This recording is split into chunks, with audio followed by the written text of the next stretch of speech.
Hello and welcome to V3 cars. क्या आप जानते हैं कि टोयोटा हाई राइडर अपने सेगमेंट की most fuel efficient petrol car होगी? अगर आप हाई राइडर लेने का प्लान कर रहे हैं तो इस वीडियो में हम आपको इसके engine specifications, dimensions, exterior interior walk around और इसके वेरिएंट्स और फीचर्स के बारे में बताएंगे। चलिए इस वीडियो को स्टार्ट करते हैं इसके इंजन स्पेसिफिकेशंस से। लेकिन इससे पहले हमारी लेटेस्ट वीडियोस देखने के लिए V3 कार्स को सब्सक्राइब करना और बेल आइकन को क्लिक करना ना भूलें। आप हमारी वीडियो टाइमलाइन यूज करके किसी भी सेक्शन पे आगे या पीछे कन्वीनियंटली जा सकते हैं। प्रेजेंट सेक्शन हमेशा व्हाइट सेल से मार्क्ड रहेगा।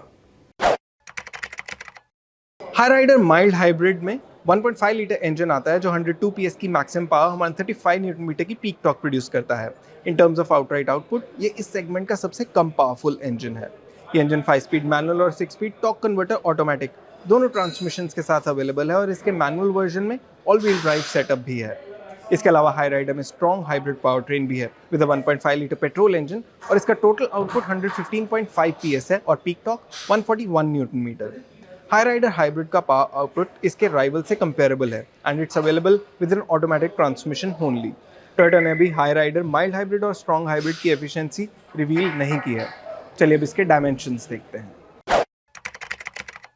High rider C segment SUV है और इसकी लेंथ 4.3 मीटर से ज़्यादा है। In fact it is the longest car in its segment. इसकी हाइट और व्हील बेस ऑलमोस्ट क्रेटा जितना है और इसमें 17 इंच व्हील्स आते हैं।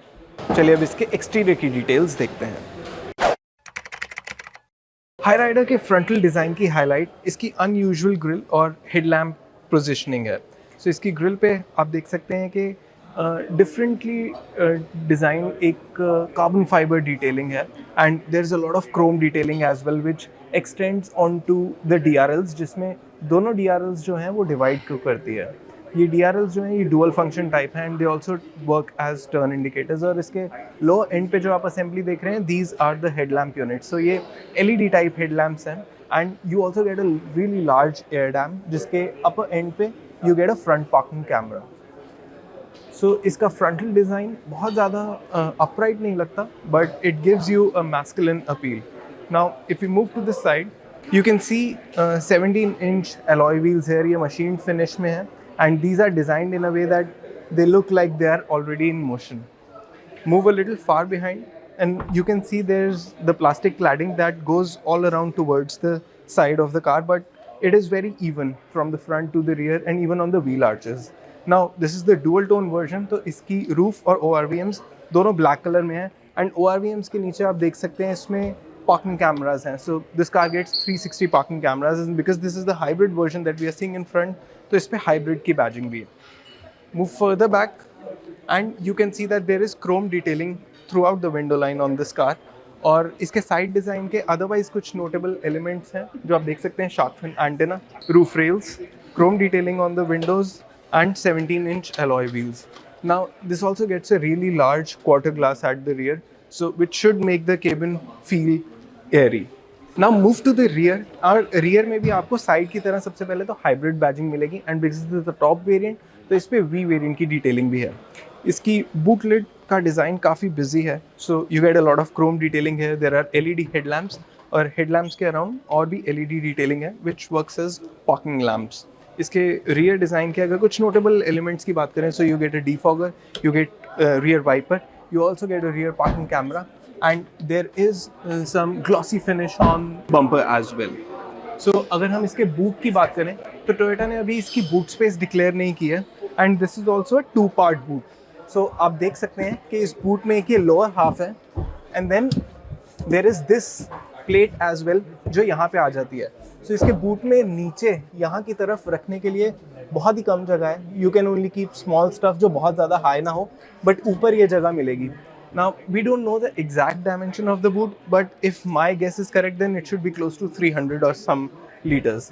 अगर बूट के कुछ फीचर्स की बात करें, so you get a light over here and there is also 12 volt socket यहाँ पे। इसके अलावा नीचे स्पेस इसलिए कम है because you get the hybrid pack over here, so वो बैटरीज की वजह से बूट में स्पेस कम है। इसके अलावा बूट में एक पार्सल ट्रे आती है as you can see and one thing about the design that I wanted to mention is कि इसका जो रियर बम्पर है then it gets a separate reflector unit on the side और इसकी वजह से ये कार काफ़ी वाइड लगती है when you look at it from the rear. ना ओवरऑल अगर मैं डिज़ाइन की बात करूँ तो इसका rear is the highlight of this car because it looks very different from the rear, very unlike any car that you will get in India. Front में देखने की बात करें तो इसके हेडलैम्प्स और DRLs जिस तरह से वो पोजिशन है, you get a lot of other cars as well जिसमें वो आता है। So the design is eye catchy and चलिए अब इसका इंटीरियर देखते हैं।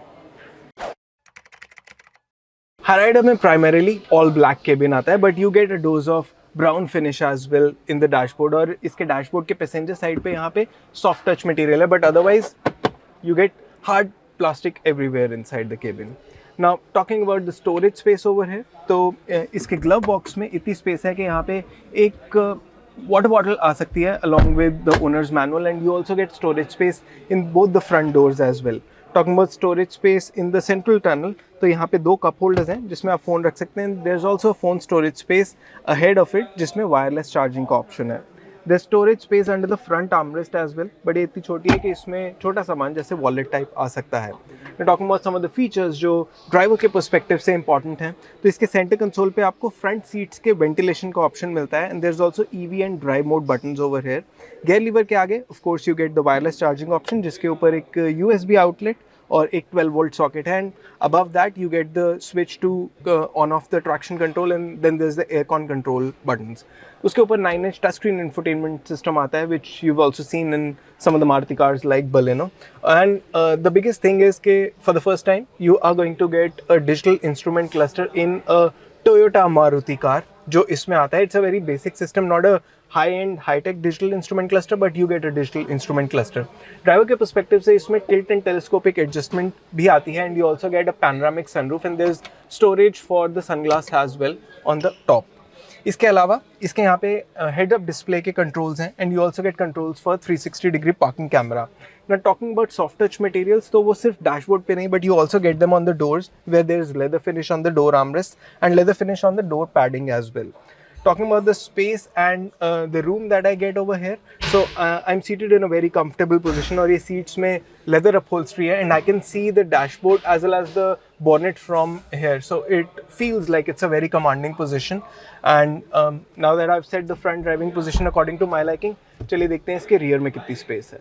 The front seat set to a 5 feet 5 inch driver's comfortable position. आप देख सकते हैं मेरे पास more than adequate knee space है, and there's also space to stretch my legs. So as far as overall space of the cabin is concerned for the rear passengers, it is more than adequate. इस seat का under Thai support मेरे लिए more than adequate है, and the seat is almost flat. तो मुझे लगता है कि यहाँ पे 3 लोग बैठ सकते हैं, but the middle person should be a child only. Although talking about the headrest for all the 3 passengers, तो यहाँ पे दोनों side passengers के लिए adjustable headrests हैं, and there is also a small adjustable headrest for the third passenger in the middle. लेकिन इसमें rear armrest भी आता है which has a slightly harder back side, तो rear में जो भी person बैठेगा middle में, he is not going to be very comfortable. Talking about some of the features जो rear seat के perspective से important है, तो the one thing that makes the most difference is probably the panoramic sunroof जो यहाँ तक stretch होती है. It's not too wide, but yeah, it stretches all the way to almost the up of the rear seat passengers. उसके अलावा you also get rear AC vents, and AC vents के साथ ही यहाँ पे USB-C चार्जर और एक normal USB-C port है. इसके अलावा फ्रंट सीट बैक पॉकेट्स हैं इसमें, and you also get door pockets on both the rear side doors. Doors की पर्टिकुलरली बात करें, you get leather finish on the door armrest, and there are also black brown detailing on the rear doors as well. इसके अलावा इसकी जो rear seat है उसमें recline adjustment का ऑप्शन है, so that is one feature that I think rear passengers will also appreciate in this car. Overall, if I talk about the cabin, I think it is spacious. It looks upmarket visually, but usage of plastic seems to be very similar to what you get on other Maruti Suzuki cars in the same price range. So this was all about the interior of the Urban Cruiser Hyryder. चलिए अब इसके features और variant की details देखते हैं. लेकिन उससे पहले अगर आपने अभी तक हमारे चैनल को सब्सक्राइब नहीं किया है तो कर लीजिए और बेल आइकन को प्रेस करना ना भूलें, सो दैट आपको हमारी सारी लेटेस्ट वीडियोस की नोटिफिकेशंस मिल जाएं. 4 वेरिएंट्स में अवेलेबल होगी, E, S, G और V. 2 व्हील ड्राइव वर्जन के साथ mild hybrid manual power train सभी वेरिएंट्स में आता है, लेकिन इसके साथ ऑटोमेटिक ट्रांसमिशन E के अलावा बाकी सभी वेरिएंट्स में अवेलेबल होगा, both from mild and strong hybrid. Mild hybrid power train के साथ ऑल व्हील ड्राइव सेटअप सिर्फ टॉप V वेरिएंट में ही आएगा. हाई राइडर के कुछ नोटेबल फीचर्स हैं: automatic LED headlamps with DRLs, 17-inch alloy wheels, tire pressure monitoring system, electrically adjustable and foldable ORVMs, keyless entry with push button start stop, 360-degree camera, 9-inch touchscreen infotainment system with Arcamis sound, auto dimming IRVM, auto AC with rear AC vents, head-up display, wireless charger, cruise control, ventilated front seats, height adjustable driver seat, ambient lighting, leather upholstery, reclining 60-40 split rear seat with adjustable headrests and armrest, electronic stability control, hill start assist and hill descent control, panoramic sunroof और side and curtain airbags. From the way it looks inside out, हमें लगता है कि high rider इसके rival से competitively priced होगी, क्योंकि इसका मारुति सुजुकी वर्जन भी आएगा, तो we think इसके लोअर वेरिएंट्स S Cross के हायर वेरिएंट्स को ओवरलैप कर सकते हैं when it comes to pricing. So it might start from around 11 lakh rupees. And as far as its strong hybrid version is concerned, तो हमें लगता है कि वो इसके राइवल्स के डीजल वर्जन्स के प्राइसेस से कंपेरेबल हो सकता है। और इसी के साथ खत्म होता है हाइब्रिड का first look walk around video. We hope इसे देखने के बाद आपके हाई राइडर से रिलेटेड कुछ डाउट्स क्लियर हुए होंगे। अगर आपके हाई राइडर के रिगार्डिंग कोई क्वेश्चंस हैं, हमारी वीडियोस के रिगार्डिंग सजेशंस हैं, तो प्लीज़ हमें कमेंट सेक्शन में ज़रूर बताएं। Thanks for watching this video. For more details आप हमारी वेबसाइट www.v3cars.com पे भी जा सकते हैं या हमें फेसबुक और इंस्टा पे फॉलो करें। सभी लिंक्स वीडियो के डिस्क्रिप्शन में अवेलेबल हैं।